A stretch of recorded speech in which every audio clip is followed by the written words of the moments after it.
Welcome to the Holistic Trauma Healing Podcast. I am Lindsey Lockett, your host. The episodes of this podcast weave together a web of healing. The conversations shared here are created with love and the belief that awareness, curiosity, authenticity, and vulnerability are our most necessary and powerful healing tools, and they are already within each one of us. The spider's web has served as a great teacher for me. Webs are designed in such a way that the tiniest vibration in one part of the web ripples out and vibrates the entire web. Through this intricate network, every thread is connected. Nothing happens to one that doesn't somehow affect the others. Each human is a strand in the collective web, and inside of you exists the threads of body, mind, spirit, emotion, ancestry, and community that make up your web of life. It is not unlike the web of neurons in our brains or the web of the nervous system that connects each system and part of our bodies together.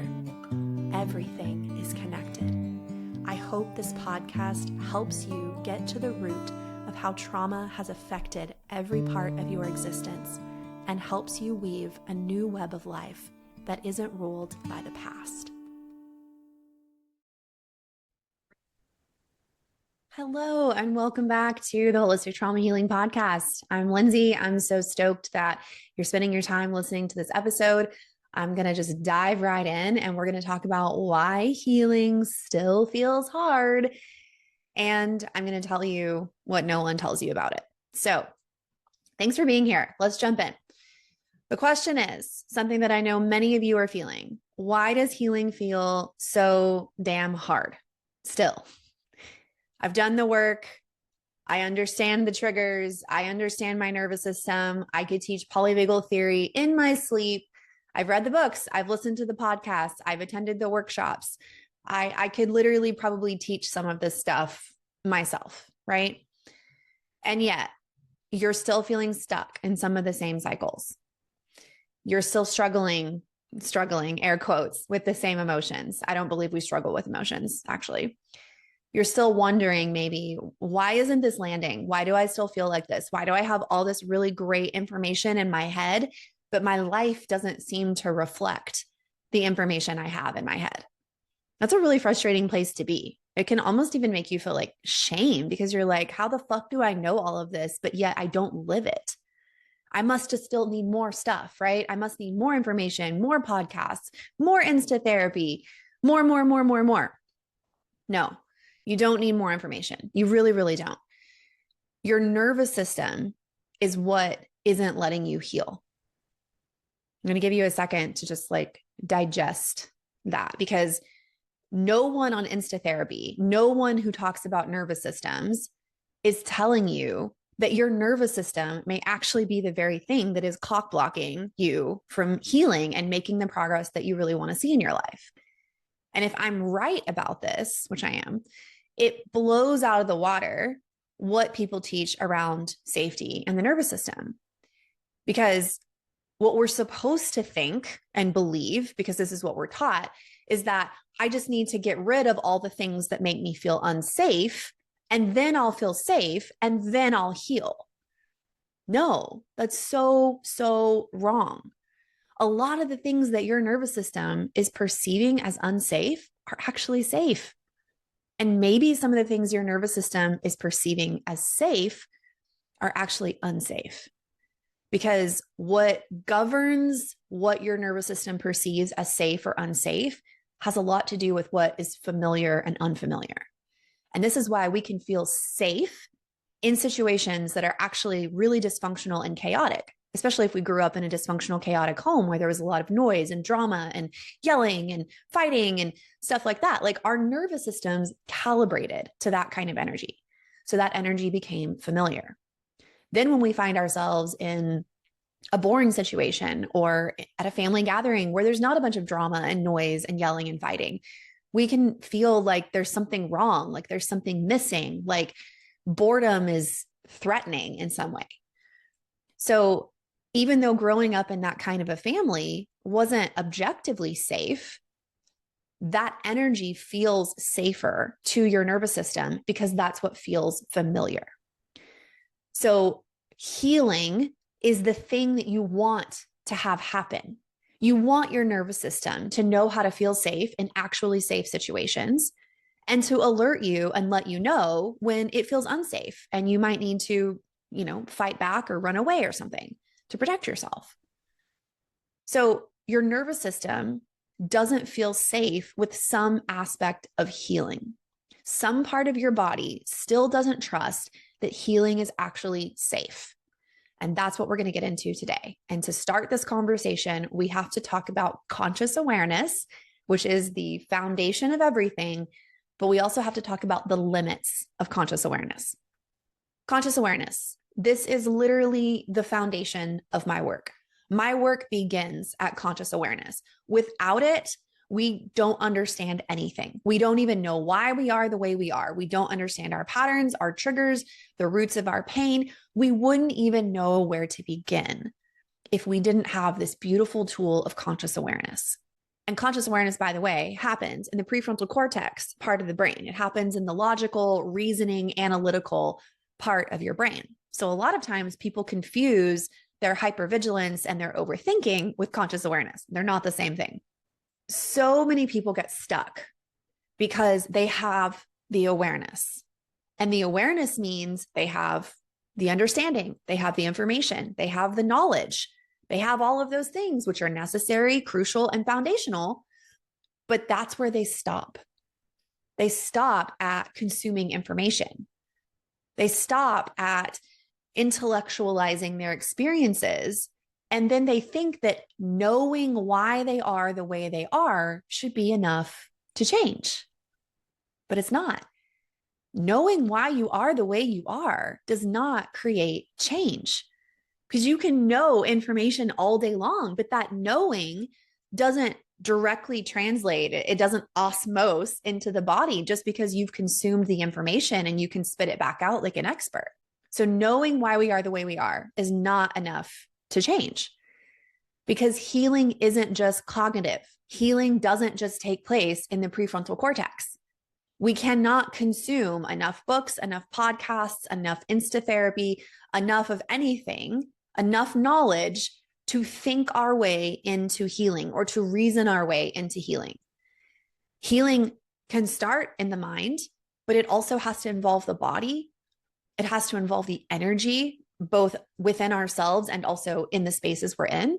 And it has to involve our relationships, because let's be honest, relationships, especially in childhood, is where most of our shit started to begin with.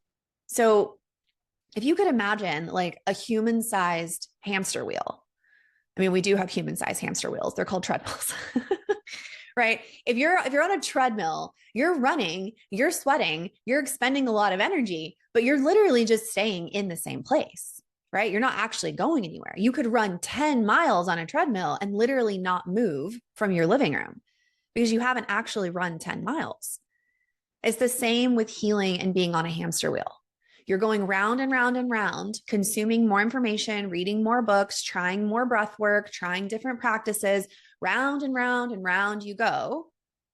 And then you find yourself listening to a podcast episode about why healing still feels hard, because you probably are now identifying like, oh shit, it does feel like I've been on a hamster wheel. I've been spending lots of energy, lots of time, and probably lots of money, but I'm not actually getting anywhere. So here's why knowing isn't the same as healing. And to explain this point, I want to bring in a real life example of someone who on paper had done all the healing work, air quotes. This person, when they came to work with me, had spent 6 months in full-time holistic trauma outpatient treatment. We're talking 40 hours a week of EMDR, therapy, breath work, energy work, like awareness, Codependence Anonymous, like all the things, okay? 40 hours a week. Literally, this person's full-time job for 6 months was to heal. So 6 months of diving into attachment wounds, 6 months of nervous system regulation, 6 months of understanding trauma responses and trying to repattern them, 6 months of relational dynamics, She had all the language. She could explain fawning, her anxious attachment. She knew polyvagal theory inside and out. She understood all the things. She could articulate herself like a therapist. So the first time I ever met her, as she's telling me all of this, I was like, holy shit, I feel like I'm talking to a colleague here. Like, this person and I could really get down and have some really nerdy conversations about trauma and the nervous system. And yet, in her real life, in the relationships where it mattered most, none of the knowledge from 6 months of full-time holistic outpatient treatment was translating into change. She had all the knowledge, she had all the information, all the understanding, and all of the vocabulary, and yet she had none of the embodiment. She and her partner came to me for relationship coaching. And despite all the work that she had done over 6 months of full-time holistic trauma treatment, she still found herself and in her relationship being stuck in the same old patterns. And her particular patterns were urgency, control, reactivity, and defensiveness over and over and over and over. She could explain why she was in an urgent, controlling, reactive, defensive energy. She could trace it back to her childhood. She could map out her nervous system responses. She could even coach herself through it logically. Like I said, she had all the language, but she couldn't stop doing it. She couldn't stop the energy of urgency. She couldn't stop grasping for control and certainty. She couldn't stop being reactive when her partner shared a vulnerable feeling that was anything other than positive. She had all the understanding and none of the embodiment. And this is something that I see over and over and over again in people who have done a ton of cognitive and mindset work, and it hasn't been integrated into their body, which is where it really matters. So you can know how trauma works, but that doesn't mean that your nervous system suddenly feels safe. The understanding is not what creates safety. You can understand attachment styles, but that still doesn't mean that you can tolerate the discomfort of relational uncertainty or of conflict. You can intellectualize this shit all day long, but that doesn't mean that you can access it when you're really dysregulated and activated. So why wasn't all of this knowledge, why wasn't full-time trauma holistic treatment helping her actually shift her patterns? Because her nervous system didn't feel safe to let her. Again, even the thing that you want most, which is healing, if your nervous system does not accept healing as safe, it is going to put the brakes on for you every single time. This is why your body is still in protection mode. This is why there's still so much resistance. This is why you're asking yourself the question, why does healing still feel so damn hard? This is what people miss when they get frustrated with their healing process. And usually in their frustration, they either collapse into shame, where they have this internal voice that's like, doesn't matter how much you know, you're still a piece of shit. You're still really dysregulated. You still have so much healing to do.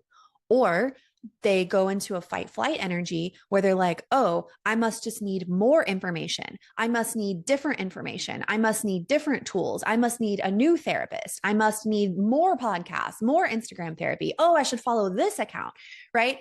Like, that's what happens in that frustration. We either collapse in shame, or our body fully presses the gas. We go into our fight flight response and we go back into the pattern of like gathering and seeking and wanting more information. It's not that you're failing to apply what you know. It's that your body doesn't trust that it is safe to do so. Your body doesn't trust that it's safe to apply the information you have. And I know that you're probably listening whenever I talked about my former client. And maybe your question is, okay, so her nervous system didn't feel safe to make these shifts, but couldn't you have coached her through that? Isn't that your job, Lindsey? Like, why didn't you help her feel safer so that she could integrate the work? Why? Isn't that what your job is as a coach? And that's a great question. And my honest answer is, I tried. I really, really, really tried. But here's the thing. If someone isn't ready to slow down, if they won't acknowledge their own resistance, if they defend their patterns instead of being curious about them, I can't force them into embodiment. I'm not that magical. And that's exactly what happened. When I invited her to slow down because she was in an energy of urgency, she pushed forward harder. When I named the urgency, she denied it. When I challenged her need for control, she doubled down, or she insisted that that's not what she was trying to do. And that's why understanding without embodiment can be so fucking dangerous, because it can actually reinforce your patterns. I'm going to repeat that. Understanding without embodiment can actually be dangerous because it can reinforce your patterns. And all the while, you truly believe that you are a self-aware, healing person. But having the knowledge is not the same thing as integrating that knowledge.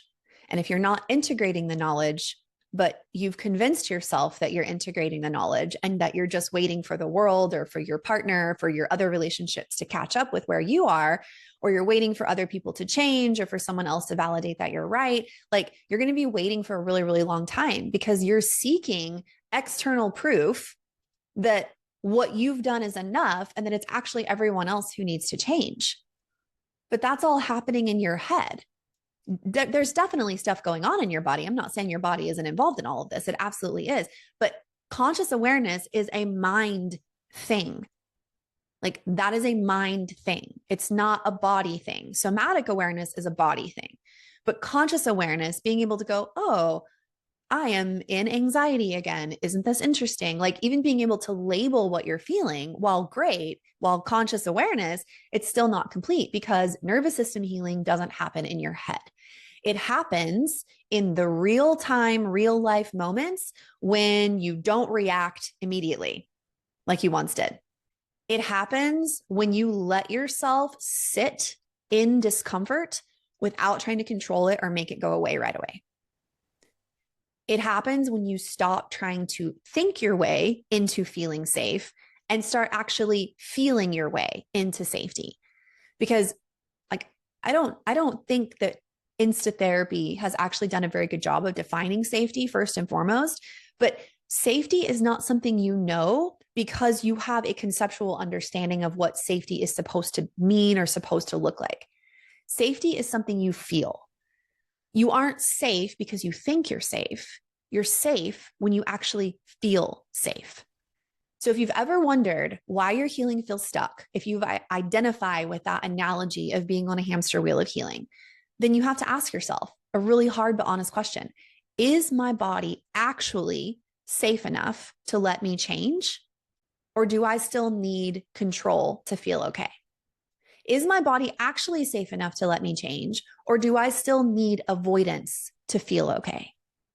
Is my body actually safe enough to let me slow down? Or do I need urgency to feel okay? Is my body actually safe enough to trust?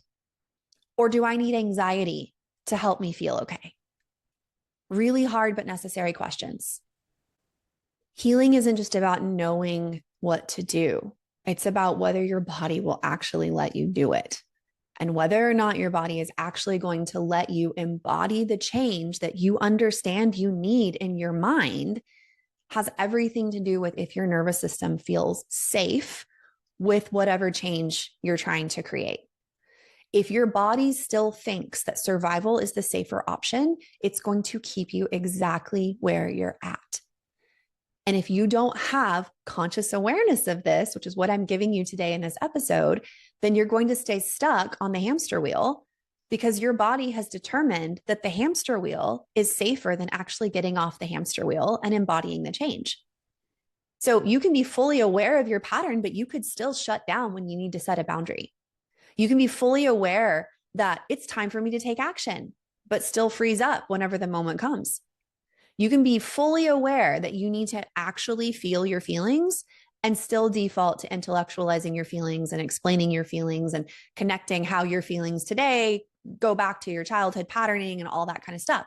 Because your nervous system doesn't heal through awareness, it heals through trust. And if your nervous system doesn't trust healing yet, it will resist it and throw the brakes on every single time. So here's what no one tells you about healing. And this is where so many people get stuck. Our definition of healing is totally wrong.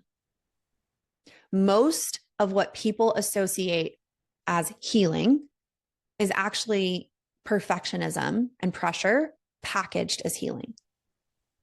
So when your definition of healing is, oh, good, I finally got rid of all of my triggers, I'm not ever triggered anymore. Or, oh, I'm going to reach this magical place where I'm always calm and always regulated, and I never get upset, and I never get triggered, and I never feel an uncomfortable emotion. Or if your definition of healing means that you are becoming this enlightened, fully evolved version of yourself who never struggles again, like you are going to be so sorely disappointed, and you're going to stay on the hamster wheel going round and round and round.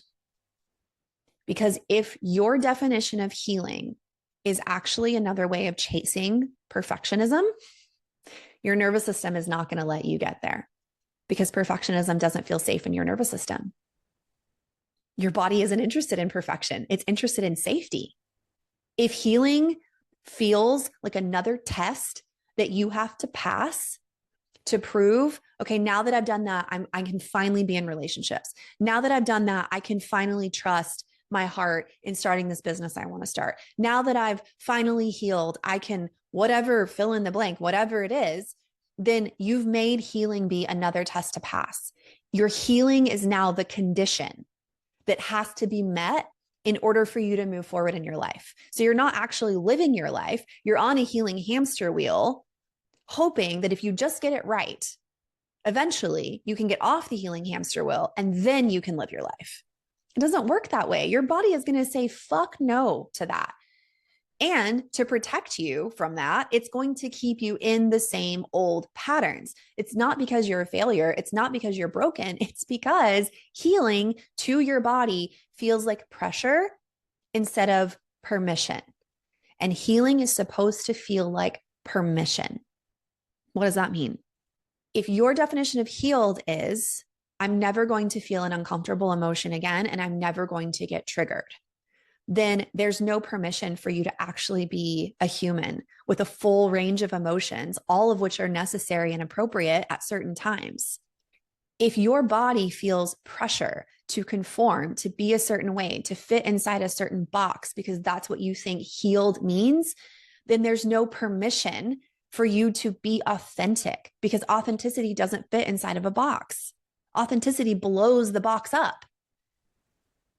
So if your definition of healed has something to do with, oh, good, everything's resolved, it's all gone, it's all fixed, I'm all better, then your nervous system is going to associate that with perfectionism and pressure, both of which feel incredibly unsafe to your body. And your body has every right to hit the brakes on that and be like, we're not going there. No way, Jose, not doing it. Makes total sense that your body would do that. And yet so many of your bodies are doing that, and you think there's something wrong with you. No, everything is right with you. So what do we do? What do we shift? First of all, take the pressure off.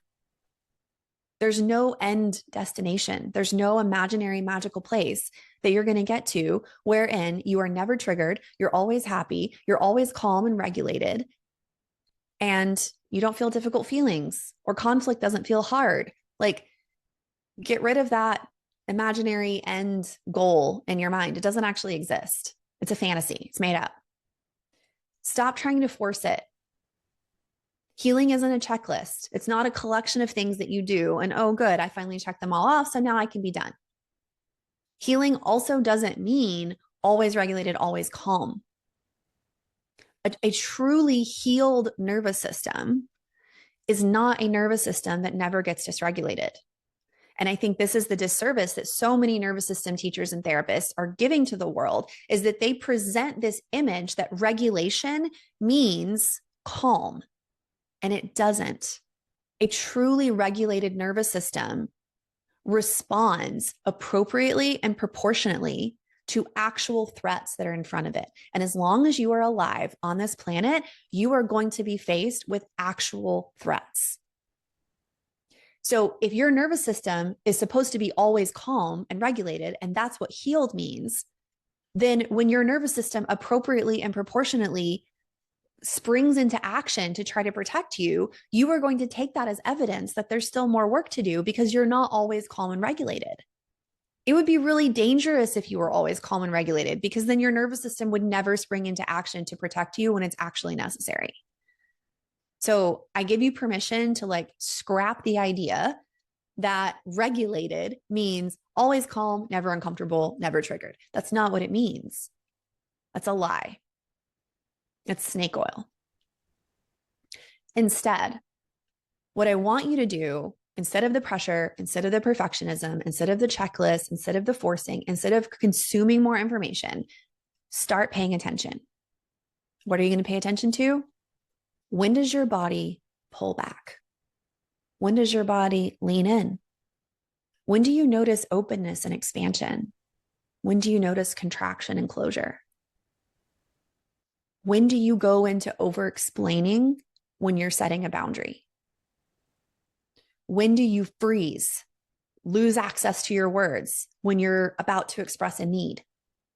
When do you try to manage your emotions instead of actually feeling them? When you notice what's happening in your body in real time, in real life situations, that is the most valuable information you can have to know what your nervous system perceives as safe and what your nervous system perceives as unsafe. So even though objectively boundaries are not unsafe, setting boundaries, holding boundaries, not unsafe at all, if you launch into a 10-point defense, like you're a lawyer arguing in front of a jury about why you should be able to have this boundary, then that's really valuable information. It means your nervous system still doesn't feel safe with setting and holding boundaries. So how do you create safety around setting and holding boundaries? That's the answer. You don't read more books about it. You don't listen to more podcasts about it, and you don't share more Instagram reels with your partner about boundaries. You learn how to make boundaries safe.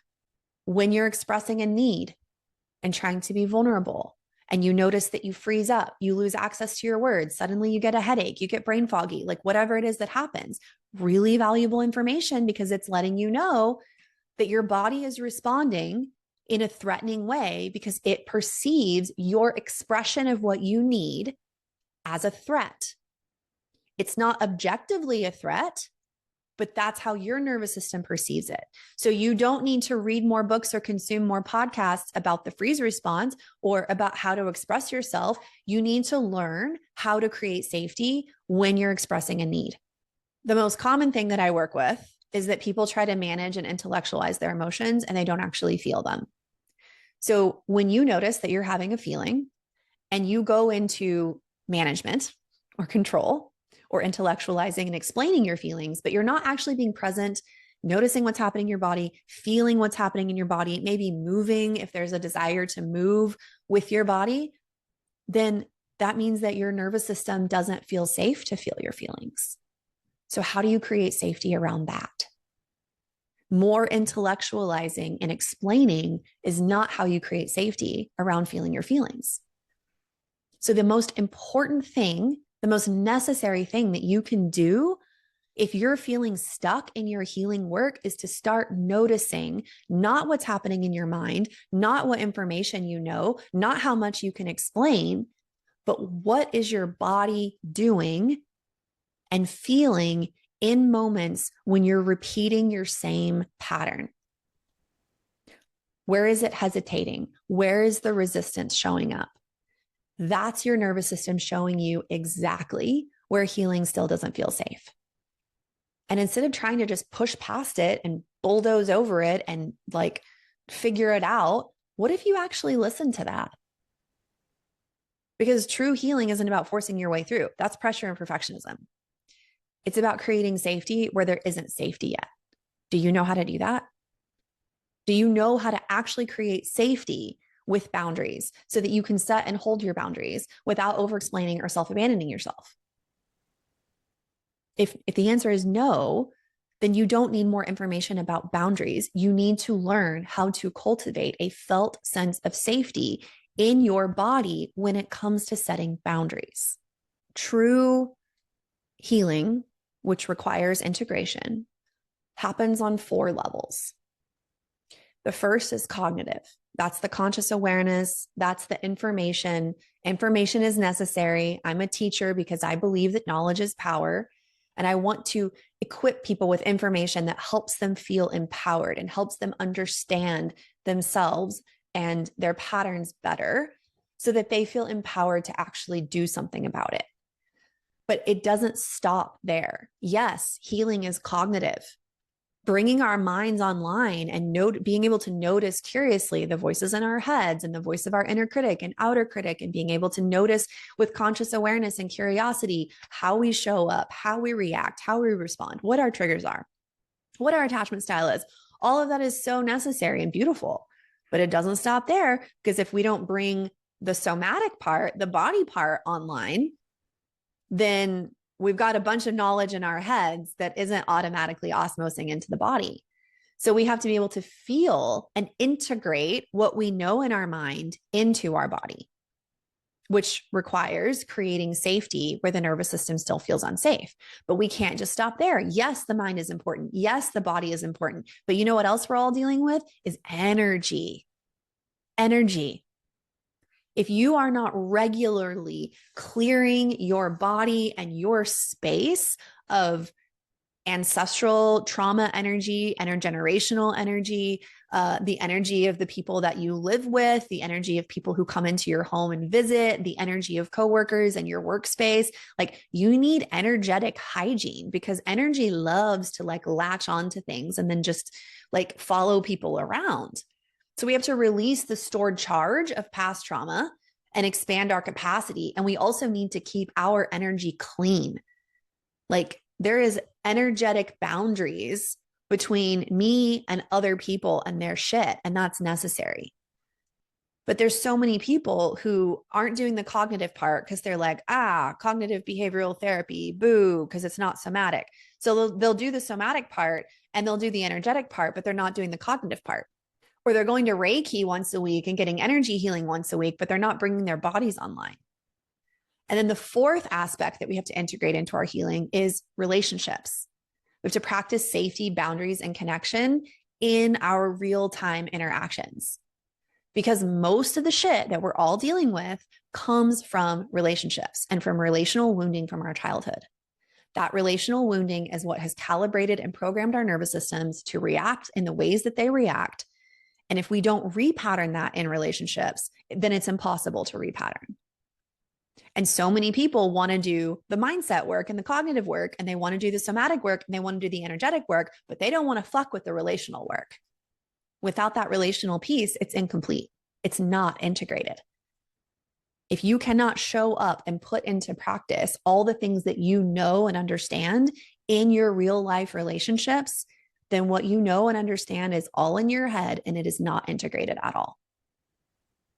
So if this is hitting home for you, if you're feeling a resonance, then I want to invite you to a brand new thing that I'm offering. I'm teaching a free masterclass on February 27th at 12 p.m. Central, and it's called Why Your Nervous System Won't Let You Heal Yet. And if you're resonating with what I've been talking about today, then you need to be in it. This is not another class to teach nervous system regulation tools. I am far past that in my career. I don't really teach nervous system tools anymore. This isn't a lecture on polyvagal theory. I'm not even going to talk about polyvagal theory. This is a deep dive workshop into what's actually keeping you stuck. And it's going to explain in depth the 4 blocks that keep your nervous system from letting you heal. We're also going to talk about why healing often feels like an endless loop, and how to shift from intellectualizing your healing to actually embodying it and creating embodied change. And I'm going to be giving you somatic and curious inquiry practices that you can use when you find yourself in one of these blocks. Now, if as I've been talking, you have found yourself nodding your head, feeling a like, yes and amen, this is really resonating, you're really feeling seen, please pay attention to that. Please, please, please pay attention to that, because that feeling of resonance comes from your nervous system. Likewise, if as I've been talking and sharing today, you are feeling anger and like you want to defend yourself against some things that I've said. Yeah, but you don't understand this about me, right? If you're noticing that, pay attention. That's also coming from your nervous system. If as I've been talking, you're noticing some shame coming up. Ugh, God, she's right. I've done all these things. I'm not getting it. I still need more. I just don't know what to do. Blah. Notice that also coming from your nervous system. Even if what you're feeling in response to what I'm saying is something that you would describe as negative, whether that's anger, shame, or something else, let's take the word negative out of it. I don't believe in labeling emotions as positive or negative. They're just energy. But let's take the negative charge out of it and just notice that your nervous system responded in some way to something I'm saying. And that, my dear, is called resonance. Resonance isn't just, oh, this really hits. Yes and amen. I feel this. This is juicy. That is resonance, but that's not all resonance is. Because if you felt nothing as I was talking today, that means you don't resonate. But if something came up, whether it was a fuck yes, whether it was anger, whether it was shame or something else, that's coming from your nervous system. That means there's resonance. And I cannot overemphasize how important it is that you learn to trust that pull. The foundation of healing. Yes, conscious awareness. Yes, somatic work. Yes, energy work. Yes, relational work. And also, when your nervous system shows you that something is oh, yes. Oh, that feels so good to hear that. That's exactly what I needed to hear. Or your nervous system is like, no, right? As we've already talked about, just because your nervous system is like, no, doesn't mean that something is actually unsafe. But it does mean that there's resonance there. And I cannot over encourage you enough to trust when your nervous system responds in that way, because that's really, really valuable information from your body about what you need. And part of healing is learning to trust yourself. And that's something that you need to trust. So the first step of healing is listening to that pull. And if you feel that pull, then I invite you to come to my free masterclass, Why Your Nervous System Won't Let You Heal Yet. And we're going to unlock some stuff that I think is going to start to like move the ball for you. Okay, that's all I have to say today. If you loved this episode, please share it with someone that you think might need it. Hit the share button, put it on your Instagram stories. You can leave me a comment, leave me a podcast review. Definitely make sure you subscribe to my channel or subscribe to my podcast on Spotify or Apple. And thank you so much for being here. The link to the free masterclass is in the show notes below. And I can't wait to see you there on February 27th at 12 p.m. Central. And yes, you will get a replay if you can't come live. Thanks so much for listening. I appreciate you being here. I know you have lots of ways that you could spend your time, and I love that you chose to spend it with me. I'll see you in the next episode. Thank you so much for listening all the way to the end of this episode. Stay in touch with me by joining my email list at lindseylockett.com/email. And feel free to follow along on Instagram at I am Lindsey Lockett. Finally, you can check out all of my offerings, including courses, private coaching, and workshops on my website at lindseylockett.com.